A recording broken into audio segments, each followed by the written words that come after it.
नमस्कार दोस्तों, स्वागत करता हूँ आप सभी का हमारे चैनल में। दोस्तों, आज जो हमारा टॉपिक है वह है पॉलिटिकल साइंस का और जो टॉपिक का नाम है वह है सुरक्षित भेदभाव किसे कहते हैं? क्या सुरक्षित भेदभाव निष्पक्षता के सिद्धांत के विरुद्ध है? अर्थात सुरक्षित भेदभाव के पक्ष में क्या तर्क है और सुरक्षित भेदभाव के विपक्ष में क्या तर्क हैं? दोस्तों, शुरू करते हैं टॉपिक सुरक्षित भेदभाव।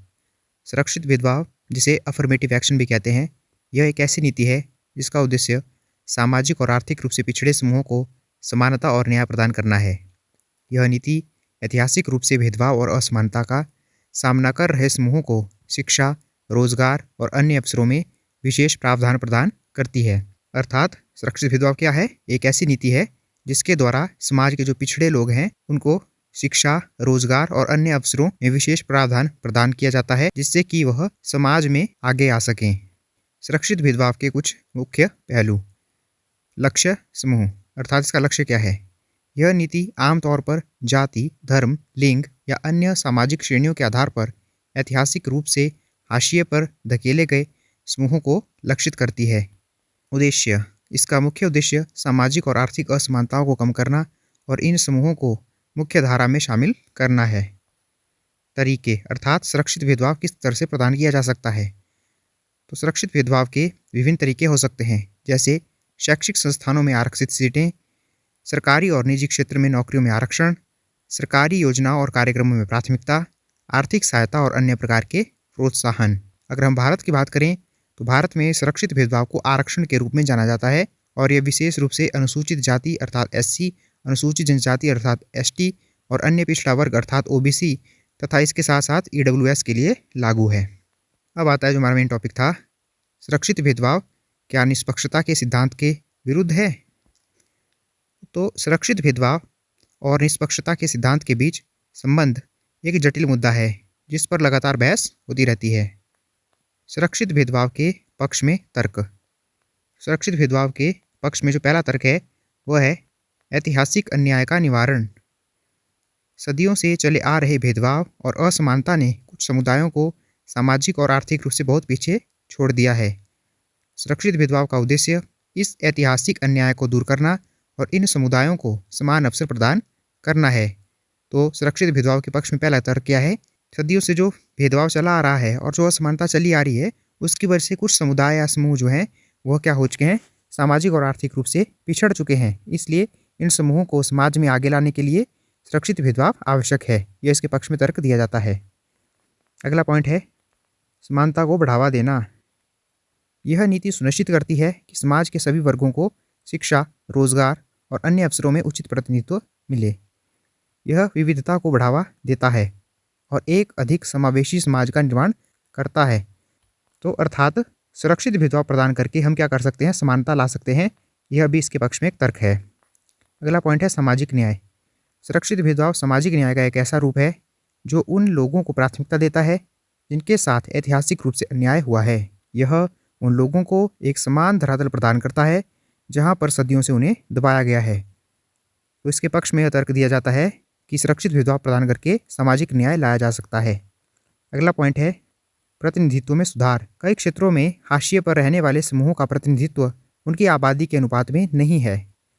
सुरक्षित भेदभाव यह सुनिश्चित करने में मदद करता है कि इन समूहों को निर्णय लेने की प्रक्रिया में आवाज़ मिले, अर्थात प्रतिनिधित्व में सुधार हो। इसलिए भी सुरक्षित भेदभाव प्रदान करना जरूरी है। यह भी इसके पक्ष में एक तर्क है। और अगला पॉइंट है सामाजिक गतिशीलता को बढ़ावा देना। यह नीति हाशिए पर रहने वाले समुदायों के लोगों को शिक्षा और रोजगार के अवसर प्रदान करके सामाजिक गतिशीलता को बढ़ावा देती है। यह गरीबी के चक्र को तोड़ने और इन समुदायों के जीवन स्तर में सुधार करने में मदद करता है। अर्थात सामाजिक गतिशीलता को बढ़ावा देने के लिए भी सुरक्षित भेदभाव प्रदान करना जरूरी है। यह भी इसके पक्ष में एक तर्क दिया जाता है। अब आता है सुरक्षित भेदभाव के विपक्ष में तर्क। सबसे पहला जो तर्क जो इसके विपक्ष में है वो है योग्यता का उल्लंघन। आलोचकों का तर्क है कि सुरक्षित भेदभाव योग्यता को कमजोर करता है क्योंकि यह कुछ लोगों को उनकी योग्यता के बजाय उनकी समूह संबद्धता के आधार पर प्राथमिकता देता है। उनका मानना है कि सभी अवसरों को केवल योग्यता के आधार पर दिया जाना चाहिए। अगला विपक्ष में जो तर्क है वो है उल्टे भेदभाव का खतरा। कुछ लोगों का मानना है कि सुरक्षित भेदभाव उन लोगों के खिलाफ भेदभाव पैदा कर सकता है जो ऐतिहासिक रूप से हाशिए पर नहीं है। उनका तर्क है कि यह एक प्रकार का उल्टा भेदभाव है जो अन्यायपूर्ण है। अर्थात इसकी आलोचना में कहा जाता है कि सुरक्षित भेदभाव प्रदान करके उल्टा भेदभाव समाज में शुरू हो सकता है। अगला पॉइंट है व्यक्तिगत अधिकारों का उल्लंघन।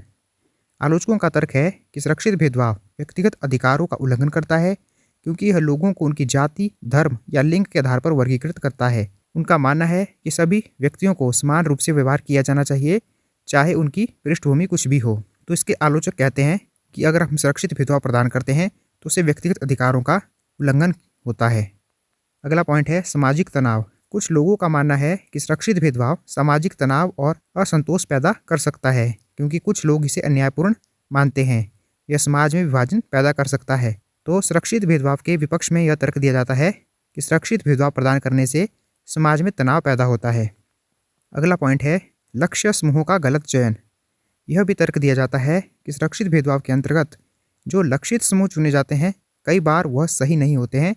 कई बार इसमें ऐसे भी लोग लाभ ले लेते हैं जो आर्थिक और सामाजिक रूप से सक्षम होते हैं। अब आता है निष्कर्ष। सुरक्षित भेदभाव और निष्पक्षता के बीच का संबंध एक जटिल मुद्दा है। इस पर कोई आसान जवाब नहीं है। यह एक ऐसा मुद्दा है जिस पर विभिन्न दृष्टिकोण हैं और समाज को यह तय करना होगा किस प्रकार के संतुलन को प्राप्त करना चाहता है। अर्थात सुरक्षित भेदभाव और निष्पक्षता जो है वो एक ऐसा मुद्दा है जिस पर विभिन्न लोगों के विभिन्न दृष्टिकोण हो सकते हैं। इसलिए समाज को ही यह तय करना है कि उन्हें किस प्रकार से संतुलन को प्राप्त करना है। तो दोस्तों यह था हमारा आज का टॉपिक, सुरक्षित भेदभाव किसे कहते हैं और सुरक्षित भेदभाव के पक्ष में क्या तर्क है और सुरक्षित भेदभाव के विपक्ष में क्या तर्क हैं। उम्मीद करता हूँ कि आपको आज का टॉपिक समझ आया होगा और अगर आपको हमारी वीडियो पसंद आई है तो लाइक कर सकते हैं, शेयर कर सकते हैं और चैनल को सब्सक्राइब कर सकते हैं। धन्यवाद दोस्तों।